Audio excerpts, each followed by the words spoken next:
Kasisi, for today's video, mag-unboxing ako ng aking parcel na dumating mula sa Shein.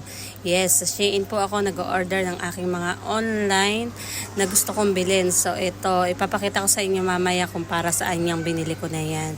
So ayan, nilalabas ko na siya. Pero hindi akin lahat to mga kasisi kasi meron ako mga kasabay dito para pre-delivery kami. Nagsasabay-sabay kaming umorder kasi magkano rin yung charge pag hindi mo na-reach yung kanilang expecting amount na dapat na bilhin mo. Kaya maganda yung may marami kang kasabay. So ayan, papakita ko sa inyo isa-isa yung aking binili. So unahin ko to mga kasisi. So ayan, helmet siya ni Aling Maliit. Kasi si Aling Maliit mga kasisi ay napakalikot. Ayan, nakikita nyo naman. Ayan, si Kiakanis nasa likod ko. So napakalikot niyan, lagi siyang nauuntog. Tapos ito din ang binili ko sa kanya para safe ang kanyang tuhod. Dahil mahilig na siyang magagapang. So ayan, di ba? Ayan, nagutom ang lola nyo, kakagapang. So, itong susunod, para din sa kanya to. Kasi pag may maliit ka na bata, kailangan medyo safe talaga yung bahay mo dahil sobrang kakulitan nila kung ano-ano yung mga sinusubo nila, yung mga nilalaro nila. So, ito, pang ano to, sa mga saksakan, pang safety niya kasi mamaya ipasok nila yung kamay nila, makuryente sila. So, yun, maganda yun para sa bata. Tapos ito, binili ko to para gamitin niya sa kanyang photoshoots kasi malapit na mag-birthday si Aling Maliit. So, ito naman ang aking susunod na ipapakita sa inyo. Siyempre, sa kanya na naman. Ewan ko ba, na-obsess ako sa kanya na bilhan siya ng mga gamit niya.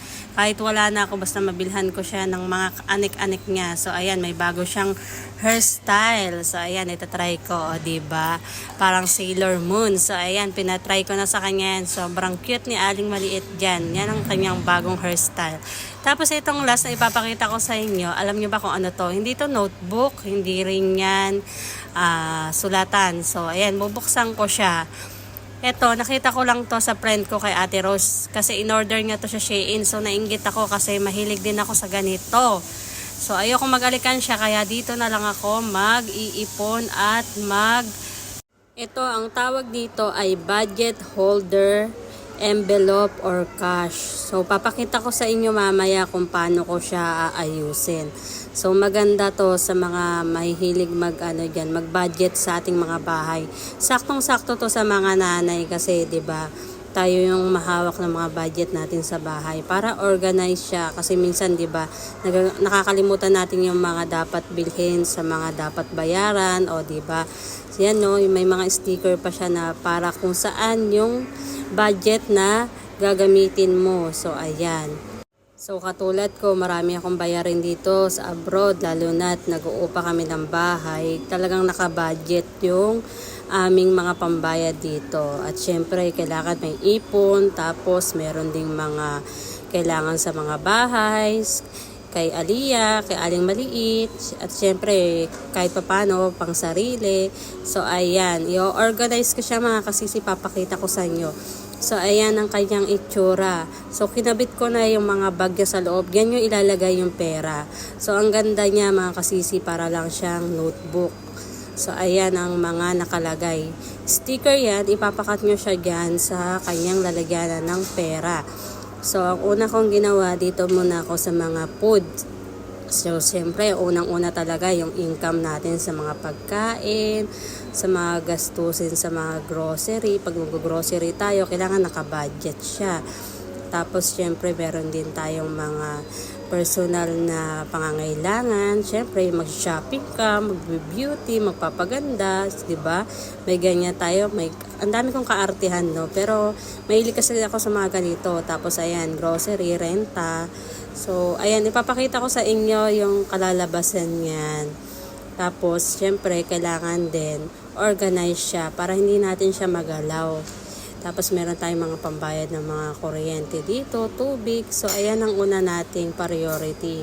So, pag sumasahod tayo, yan ang kagad ang ating pumapasok sa isipan natin kung paano natin ibabudget yung mga bayarin natin sa bahay. Tapos, magpapadala pa tayo, lalo na sa mga OFW dyan. So, kailangan talaga meron ka rin ito para alam mo kung magkano yung gagastusin mo, siya, separate. So, ayan na. Tapos ko na siya yung personal, sa beauty, sa pang-shopping, syempre. Tapos, syempre, hindi mawawala yung upa namin dito. Nagbabayad kami ng water, electricity, renta. Tapos, syempre, may binabayaran nga pala akong transportation, taxi. Syempre, meron din akong health insurance, maintenance. Kasi sa aling maliit, lagi nang sakitin ngayon. Tapos ako, nagagamot din ako. At syempre, kahit papano, magtabi rin tayo ng savings at pambahay. So, ayan ang kanyang itsura nung natapos ko na siya. O, diba? Ang ganda niya. So, ayan.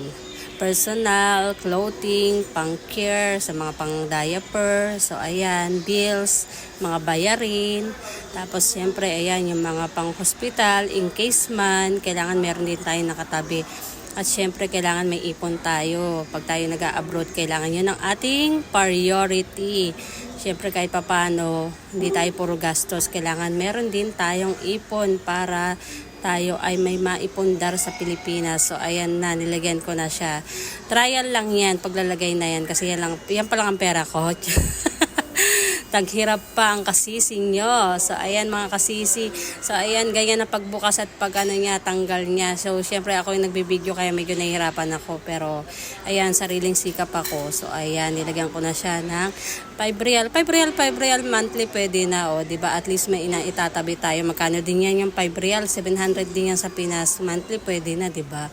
Thank you. At dito natapos ang vlog ko for today.